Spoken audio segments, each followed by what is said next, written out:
Good morning. It feels really weird doing a grocery haul because last week I shopped on a Sunday but didn't do a grocery haul. It was run very, very thin last weekend and probably very, very thin again this weekend, but that's okay. I've done my grocery haul.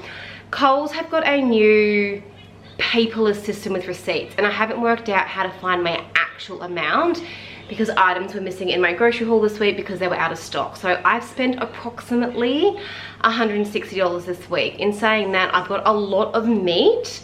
I'm going to show you my two freezers where we're getting very low on stock, which is what I want, and very low on pantry stock, which is what I want. So I'm pretty much living week to week with the food we purchase. I do not have a stockpile anymore in my pantry or my freezers. So what we've got here is going to get us through probably a week and a bit, and then until probably the first week of March, the second week of March, I'm going to start doing my stockpiling again. So stay tuned for how that's going to look and how I'm going to do it with the budget. If you watch my little first episode of the 28-day financial February challenge, if you're doing it, you're spending your time right now going through and analyzing all of your spendings. And for me, with my groceries, what I tend to do is add up all my groceries for the year, and then I do it for 3 months. If you've seen the video, I explain it in there, and then I get like an average of it. So I'm probably sitting around more the 150 mark at the moment compared to the 140. Prices have gone up and little man's just been at school, which means more lunches for him. So I'm going to turn you around and show you what I have purchased this week, because some of the stuff, it's not different. I've just gotten more of it to be really prepared for making lunches 5 days a week now. Now, I am doing a really big cook this week, so you will see lots of snack videos coming out. Hopefully Sunday, maybe Monday if it takes me longer to edit it, on a lot of snack ideas that we're going to do for lunchboxes and that kind of thing. Now, I did do groceries on Sunday and I bought milk. So I only really needed these 2 lots of milk here. I don't think you can see. So let me do maybe like a walk and talk one today. So I've got 2 lots of 3 milk. That'll get us through fine until next Friday. I'll just make sure that definitely get us through. I think I've got 1.5 of these in the fridge, so we will be fine. Little Megan is going to have yogurt for the week. I'm actually going to use my Cinchi pouches. So after I've filmed and edited this, I'm actually going to go through and fill them up and put them onto the little rack in my fridge, so it's all prepped for the week for him. Butter, because we're cooking this week, I am going to be doing rice bubble slice, so I needed butter to be able to do that. For dinners this week, I have got chicken. I'm going to do crumb chicken, my 2-ingredient crumb chicken, which is just chicken mince and panko crumb. I also add in like herbs and some ginger, some garlic and lemon juice and maybe some feta into it. But 2-ingredient chicken, crumb chicken. It's a never fail recipe. A lot of you do message me saying, whoa, it's actually really, really good. So chicken mince and panko crumb. I'm going to serve that with a coleslaw salad and some boiled potatoes. Then another night this week, we're going to have the lamb mince burgers with the beetroot tzatziki dip on the brioche buns with a little bit of spinach and the leftover coleslaw mix. Another night this week, we're going to have some pork sausages. I find pork sausages are a lot softer in texture, and my kids prefer to eat these than the beef sausages. These are a lot more smoother and softer for the kids. I think the texture is more appealing to them. So I'll do those with mashed potatoes, and in my almost empty freezer, I've got peas and corn up the back there, so we'll do peas and corn.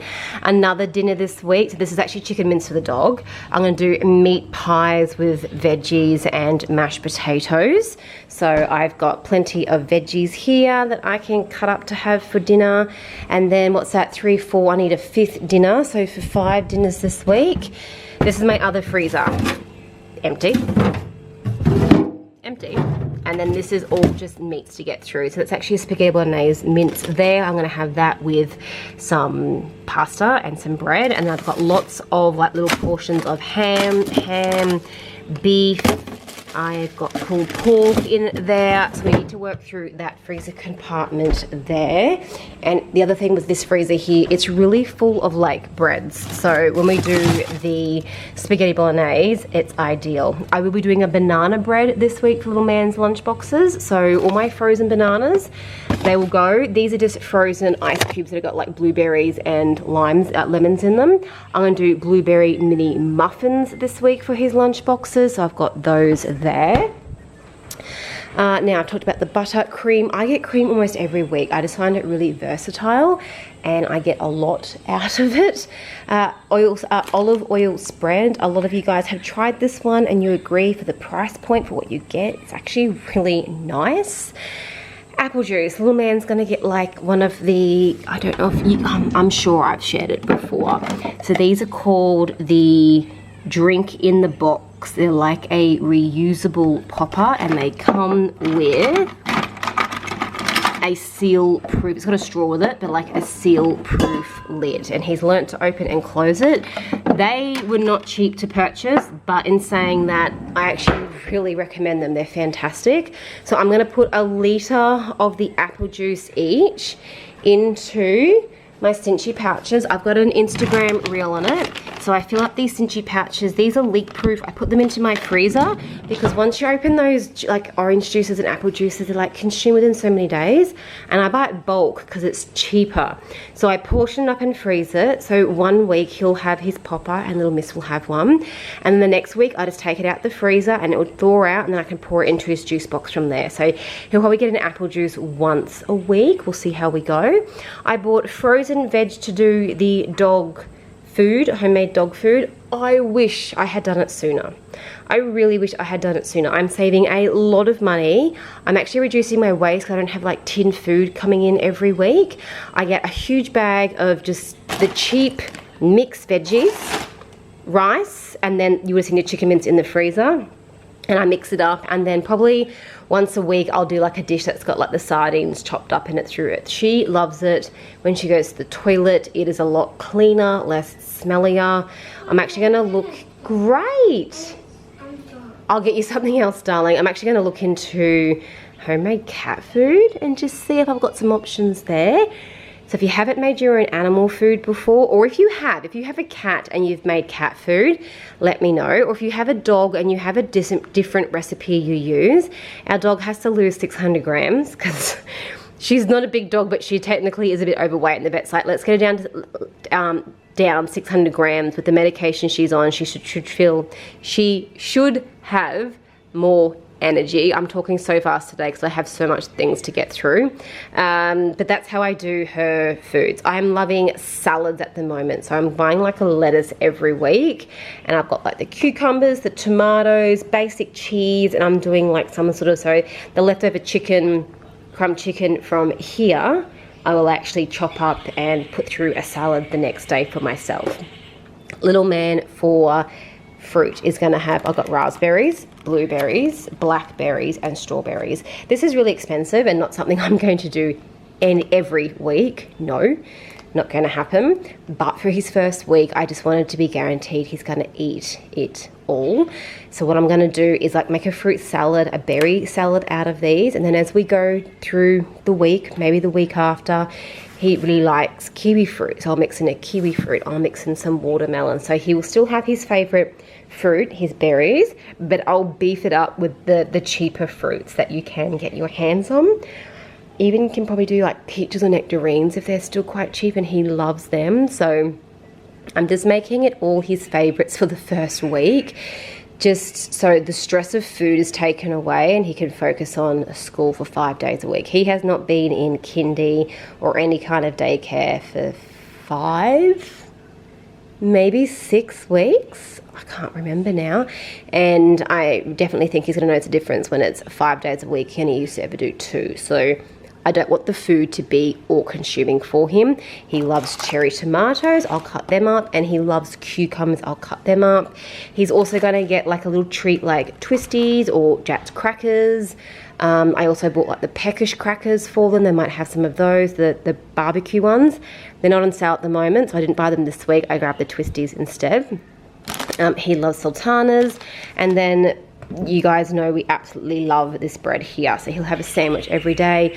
Likely the sandwich will be either a cheese sandwich, it will be a Vegemite sandwich, or a honey sandwich. He is very basic with his sandwiches, but in saying that, he only ever used to eat crackers. So I'm really glad that we've gone from crackers and we managed to get onto the bread, so it won't be like a soggy cracker for lunch. It'll be a nice sandwich. So I will be doing a massive cook up of different snacks: Wheat Bix slice, muesli bars, muffins. I'm gonna do banana cake. I might do like blueberry muffins. I might do apple and cinnamon muffins. I might just do like a plain muffin.